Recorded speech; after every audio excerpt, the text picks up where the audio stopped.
Projectile motion क्या है?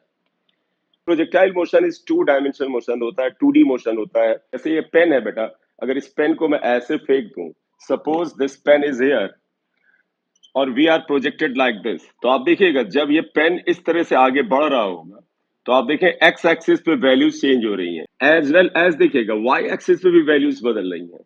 तो जब आपको पता है ऐसा कोई मोशन हो जिसमें एक्स एक्सिस पर और वाई एक्सिस पर दोनों पर कोऑर्डिनेट बदलते हैं, then such a motion is called two dimensional motion, और प्रोजेक्टाइल उसका एग्जाम्पल है।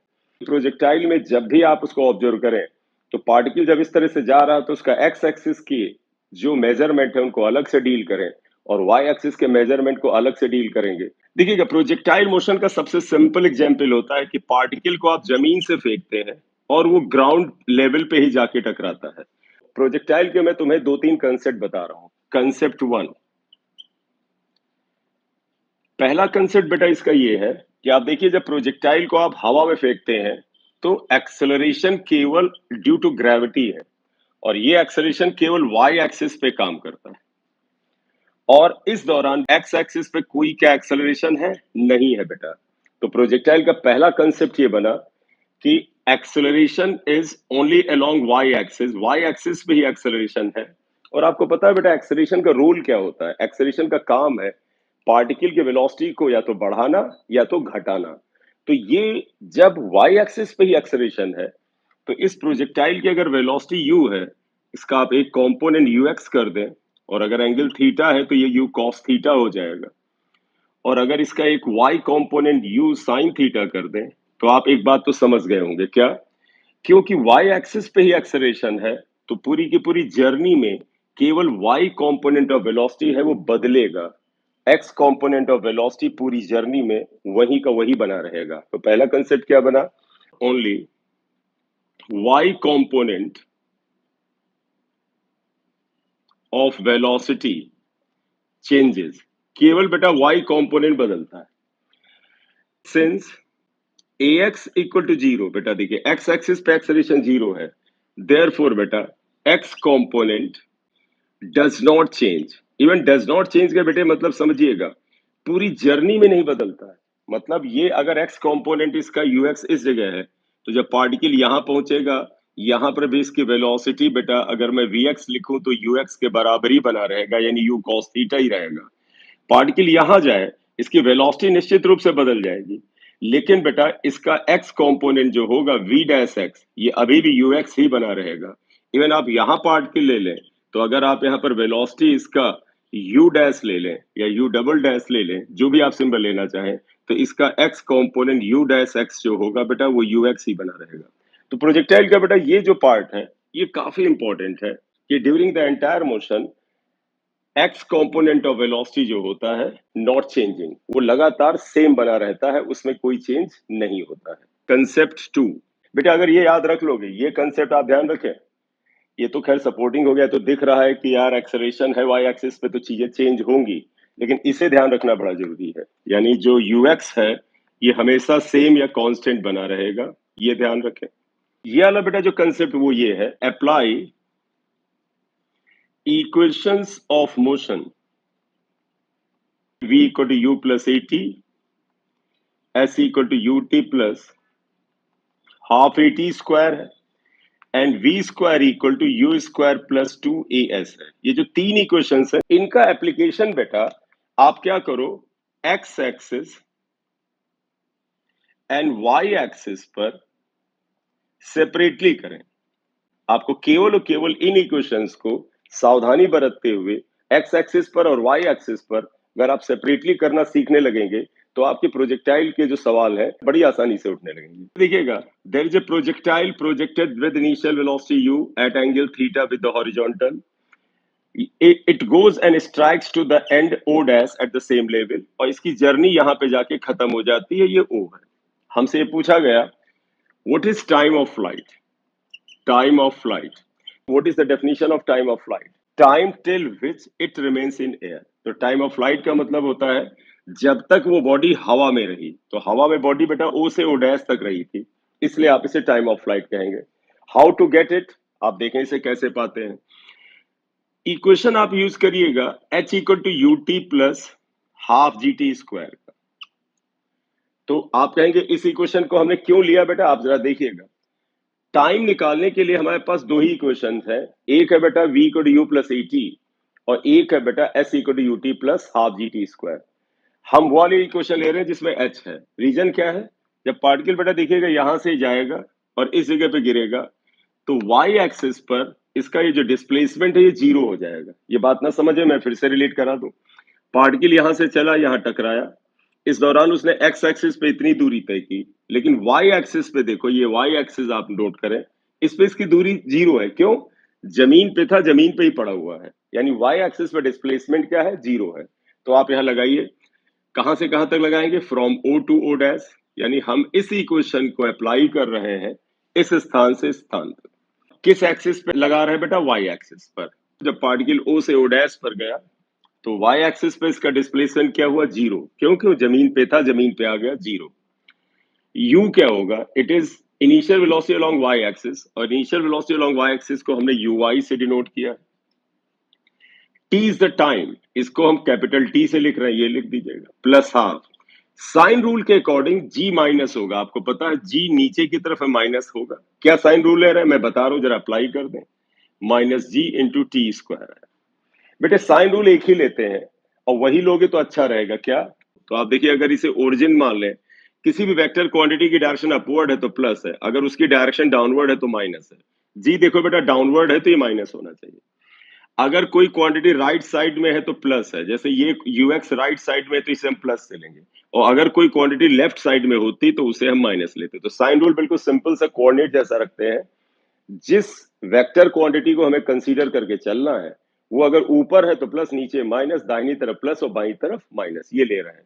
तो आप बताइएगा बेटा, जी जो था ये नीचे की तरफ है तो minus.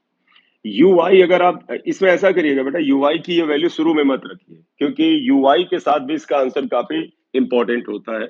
Therefore half g t square equal to u i t. बेटा इसको मैं इधर ले आया, टी से टी कैंसिल हुआ, तो बेटा यहां से टी आ जाएगा two u y by g. Actual में टाइम ऑफ फ्लाइट का ये फार्मूला भी, या इस फॉर्म में जो फार्मूला है, ये भी हमारे लिए इंपॉर्टेंट होता है। मतलब कई बार जब पार्टिकल ग्राउंड टू ग्राउंड या जिस लेवल से चला उसी लेवल पे टकराए तो टाइम ऑफ फ्लाइट का जो फार्मूला टू यू वाई जी होता है, ये कुछ क्वेश्चंस का आंसर करने के लिए डायरेक्टली हमारे लिए इंपॉर्टेंट होता है। तो इस फॉर्म में भी दिमाग में पड़ा रहे तो अच्छा रहेगा। Therefore, t इक्वल टू क्या हो जाएगा, two u i is here बेटा, you can see u sine theta, तो u sine theta upon g. Teacher आपको सिखा सकता है, लेकिन on spot when you are in the examination या whenever there is no support of any other teacher और any kind of hint, तो बेटा आपके दिमाग को इंडिपेंडेंट काम करने का मौका मिलता है और आपको तैयारी इंडिपेंडेंट समय की करनी चाहिए।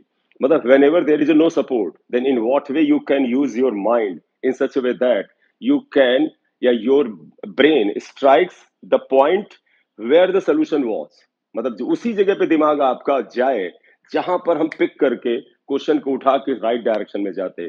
कंडीशन में एक और व्यथा है बेटा कि कई बार आप क्वेश्चन उसे करते हैं, अगर वो आपसे एग्जाम में आया, लेकिन अगर दूसरे या तीसरे अटेम्प्ट में आया, और खासतौर पर अगर वो तीसरे अटेम्प्ट में आया, दूसरे अटेम्प्ट में चलिए तो कई बार हो जाता है कि पहले अटेम्प्ट में कुछ छोटा मोटा गलती हो गया तो नहीं आया, लेकिन अगर वो तीसरे अटेम्प्ट में आया, और ऐसे कई क्वेश्चन अगर एग्जाम में तीसरे अटेम्प्ट में आते हैं, तो फिर वो आपका टाइम इतना खराब करते हैं कि आपका पेपर अच्छा होने के बावजूद भी आप कंपटीशन से बाहर होते चले जाते हैं। कि competition is not actually getting good marks, competition is getting marks और परसेंट और percentile more than the other competitor जो आपके लेवल पे है, उसको बीट करना ही कॉम्पिटिशन है। ठीक है, तो कंपटीशन में सभी के लिए विन विन कंडीशन नहीं होती है कि मतलब चार बच्चों में कंपटीशन है तो चारों जीतेंगे, अगर सीट एक है तो एक ही जीतेगा, तीन बच्चों को दोबारा आना पड़ेगा। बोर्ड में और जो एकेडमिक होता है उसमें अलग होता है, चार बच्चे हैं अलग अलग लेवल के हैं, चारों जीत सकते हैं। हो सकता है एक का 94% आए, एक का 95 आए, एक 94.5 आए, एक 93.5 आए, तब तो वहां चारों जीत जाएंगे। लेकिन कंपटीशन में अगर सीट एक है तो एक जीतेगा और सीट दो है तो दो जीतेगा। एग्जाम के लिए कुछ मत छोड़िए कि वहां पर कुछ चीजें कर लेंगे, चलो यार कैलकुलेशन कर लेंगे, नहीं बेटा, जो घर पे सीखोगे, जो डे टू डे प्रैक्टिस में सीखोगे, वही तो जाके वहां डिलीवर करोगे। बेटे हमें टाइम ऑफ फ्लाइट यहां से यहां तक मिल गया, अब अपना पर्पस है ये एच पता करना। मैक्सिमम हाइट कैसे हम निकालें, तो मैंने तुम्हें बताया था प्रोजेक्टाइल का मतलब application of equations of motion v को u प्लस at एक्सेट्रा का x एक्सिस y एक्सिस पे अलग अलग एप्लीकेशन आना चाहिए। तो आप खुद देखो बेटा, h अगर है तो इससे रिलेटेड हमारे पास दो इक्वेशन है। एक तो s equal to ut plus half g t square है, s को चाहे h लिख लें, और एक v square equal to u square plus 2gs है। तो आप देखिएगा, इसको निकालने के लिए यानी यहां से यहां तक जाने में पार्टिकल को कितनी हाइट कवर करनी पड़ी, ये इक्वेशन बेस्ट फिट है। आप कहोगे कैसे? देखो बेटा, ये डिस्प्लेसमेंट वाई एक्सिस पर है। जब पार्टिकल यहां से चला यहां पहुंचा तो एक्स एक्सिस से उसने ये दूरी तय की which is equal to r/2।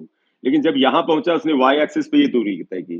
तो वाई एक्सिस पे कितनी ऊंचाई तक जाएगा, इसको केवल वाई कंपोनेंट कंट्रोल करेगा। ये बेटा गैलीलियो का आइडिया है कि वाई एक्सिस के सारे वेरिएशन जो होता है वाई एक्सिस की क्वांटिटीज कंट्रोल करती हैं, और एक्स एक्सिस के अंदर जो चेंज होते हैं उनको सिर्फ एक्स एक्सिस की क्वांटिटीज कंट्रोल करती है। मतलब पार्टिकल को यू वेलोसिटी से फेंकोगे, ये दूरी कितनी तय करेगा, it is not controlled by this, it is totally controlled by this velocity, and by what height it will move, finally इसका maximum height क्या होगा, that will be controlled only by this quantity। तो आप ध्यान रखिएगा, if you want to get this value then you would have to apply equation like this, or on what axis you are going to apply, on y axis। तो आप ये लगाएंगे since v square equal to u square plus 2gh। बेटा आप समझिएगा कहां से लगा रहे हैं, वाई एक्सिस पे अप्लाई कर रहे हैं। शुरुआत में लिखने की आदत डालो, जैसे दिमाग सेट हो जाए कि यार हम एक्स एक्सिस पे लगा रहे हैं या वाई एक्सिस पे लगा रहे हैं, और कहां से कहां लगा रहे हैं बेटा, ओ से पी तक लगा रहे हैं। ये पॉइंट ओ है, इसको हम पी से मेंशन कर देते हैं। अब एक चीज देखिएगा बेटा, जब पार्टिकल हाईएस्ट पॉइंट पे पहुंचेगा तो ये इससे और ज्यादा ऊंचाई पे नहीं जा रहा है, तो वाई एक्सिस पे और ऊंचाई पे नहीं जा रहा है, इसका तो वाई एक्सिस का जो वेलोसिटी है वो खत्म हो चुका है, यानी वी वाई जीरो हो गया। और एक्स एक्सिस के वेलोसिटी का तो मैंने आपको कंसेप्ट बताया था बेटा, एक्स एक्सिस पे जो वेलोसिटी होती है वो पूरी जर्नी में सेम रहती है, v x, and that is always equal to this. ये तो यही बनी रहेगी, इसे आप यू कॉस थीटा भी लिख सकते हैं। सो अगर मैं बेटा इस इक्वेशन को y एक्सिस पर o से p तक अप्लाई कर दूं, तो बताओ बेटा, v is final velocity along y axis, यानी आप ये लिखेंगे v y square. u is initial velocity along y axis, initial बेटा ये है, यहां से शुरू किया था, that is u y। Value शुरुआत में मत रखो बेटा, क्योंकि यहां से एक और इंपॉर्टेंट फॉर्मूला मिलेगा, plus 2। g is always downwards बेटा, आप इसे हटाना चाहे हटा लें। देखो v is sorry g is always downward, तो माइनस होगा, इसे आप माइनस लिख दें, और ये स्मॉल h को आप कैपिटल एस से लिख दें, क्योंकि सिंबल यहां हमने ये यूज किया। नाउ यू कैन गेट, देखो v y is how much बेटा, zero, zero square equal to u y square minus 2gh, h equal to बेटा u y square upon 2g। Maximum height आपको इस form में भी पता होनी चाहिए बेटा, आप मैक्सिमम हाइट को इस फॉर्म में भी जाने, u y square by 2g। Now you can put the value of u y, u y की वैल्यू बेटा यहां रखते हैं, तो therefore h can be written as square of this upon 2g, and that's why u square sine square theta upon 2g will be the answer of the maximum height। ये equation 3 आया। h की maximum value कब होगी, आप खुद से question करिए यार, h मैक्सिमम तब होगा जब साइन थीटा मैक्स हो। साइन थीटा जब मैक्स होगा तो h मैक्स होगा। For h to be max, max मतलब मैक्सिमम बेटा, क्या होगा, साइन थीटा मैक्स होना चाहिए, sine 2 theta should be max, should be max। और इसकी मैक्सिमम वैल्यू कितनी होती है, आई थिंक आप सबको याद होगा, साइन थीटा की मैक्सिमम वैल्यू बेटा 1 होती है। साइन थीटा मैक्स होना चाहिए, साइन थीटा की मैक्सिमम वैल्यू 1 है, तो पता साइन थीटा की वैल्यू जो 1 होती है वो 90 डिग्री के लिए होती है, तो ये साइन 90 आ जाएगा, तो इसलिए थीटा इक्वल टू 90 डिग्री आ गया। जब थीटा 90 है बेटा, तब एच की वैल्यू क्या होगी, मैक्स होगी, क्योंकि एच की मैक्सिमम कंडीशन के लिए हमने sine square theta, sine theta है बेटा, मैंने यहाँ पर साइन 2 थीटा लिख दिया था, करेक्ट कर लीजिएगा, साइन स्क्वायर नहीं बेटा, साइन थीटा। देखिए अगर ये साइन थीटा बेटा मैक्स होगा तभी एच मैक्स होगा, और एच मैक्स होगा उसके लिए अगर ये थीटा साइन थीटा मैक्स होना है, तो आपको पता है साइन थीटा की मैक्सिमम वैल्यू सिर्फ 1 हो सकती है, और साइन थीटा की 1 वैल्यू 90 के लिए होती, तो अगर थीटा 90 है तो एच मैक्स है। तो बेटा यहां पर अगर आप साइन थीटा की जगह पर 1 रख दीजिए तो एच मैक्स आ जाएगा। Therefore equation 3 can be written as h max equal to u square sine theta को 1 लिख दो, 1 स्क्वायर अपॉन 2g। तो बेटा h की मैक्सिमम वैल्यू बेटे u स्क्वायर अपॉन 2g आएगा। ये इक्वेशन 4 है। लेकिन इसमें एक लोचा है बेटा। लोचा ये है कि जब किसी पार्टिकल को 90 डिग्री पे फेंक दोगे, जैसे बेटा ये हाथ है, मैंने पार्टिकल को 90 डिग्री पर फेंक दिया, तो पता जब कोई पार्टिकल 90 डिग्री पे ऊपर जाएगा तब तो वो सीधी लाइन में जाएगा, ऐसे वापस आ जाएगा। तो ये तो 1 डायमेंशनल मोशन हो गया। हम तो ये 2 डायमेंशनल मोशन पढ़ रहे हैं। इसलिए बेटा ये जो वेलोसिटी है ये इधर 90 पे ना होके क्लोजर टू 90 होना चाहिए। जैसे मतलब आप अगर 90 के नजदीक फेंके, जैसे मान लीजिए 88 डिग्री हुआ, तो ये पार्टिकल ऐसे जाएगा और ऐसे गिरेगा। उस समय उसकी हाइट सबसे ज्यादा होती है। जैसे आजकल क्रिकेट वर्ल्ड कप चला, उससे रिलेट करें। जब कभी बैट्समैन की टाइमिंग गड़बड़ होती है, बॉल को हिट करने जाता है और बॉलर ने क्या किया, बॉल को हल्का सा घुमा दिया, तो जब उसकी बैट से और बॉल की मुलाकात हुई थोड़ा ऊपर होती है, जैसे बॉल स्लो हो गई, थोड़ी ऊपर उठ गई, जैसे फ्लाइटेड बॉल दे दिया उसने। तो जब मुलाकात बेटा ऊपर होती है तो देखो एंगल 90 के नजदीक जाता है। इसीलिए उस समय बहुत अच्छी शॉट होने के बावजूद भी हाइट बहुत ज्यादा हो जाती है, लेकिन दूरी ज्यादा नहीं होती है, और बैट्समैन जो है वो वहीं पिच के आसपास कैच कर लिया जाता है। क्यों? क्योंकि अगर एंगल 90 के नजदीक जाएगा तो हाइट तो मैक्सिमम होगा, लेकिन जब बेटा हाइट मैक्सिमम होगा 90 के लिए, तो ये बॉल ऐसे यहाँ जाके यहीं कहीं गिरेगी। तो इसलिए एच मैक्स के लिए angle should be close to 90 degree. Close to 90 degree का है, इक्वल टू 90 डिग्री का तो मतलब हो गया 1 डायमेंशनल मोशन हो जाएगा। करेक्ट? सो देखिए बेटे, हमने दो चीजें डेराइव कर ली। What was the time of flight, what is the height, and the next is range. Range का मतलब जब पार्टिकल यू फेंका गया और वो कुछ ऊंचाई पे जाके फिर वापस इसी लेवल पे गिरा, और जब इस लेवल पे गिरा तो उसने एक्स एक्सिस पे कोई दूरी तय की। जरूरी नहीं कि उसी लेवल पे गिरे। रेंज का मतलब ऐसे भी होता है, पार्टिकल को आप यहां से फेंके, ये फेंक दे, ये जाके ये जमीन पे गिरे, तो रेंज ये हो जाएगा।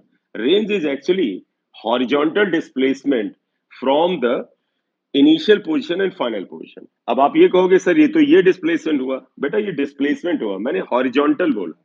हॉरिजॉन्टल डिस्प्लेसमेंट इज आर, इसलिए रेंज इज हॉरिजॉन्टल रेंज। तो हेडिंग दीजिएगा हॉरिजॉन्टल रेंज आ रहा है। करेक्ट?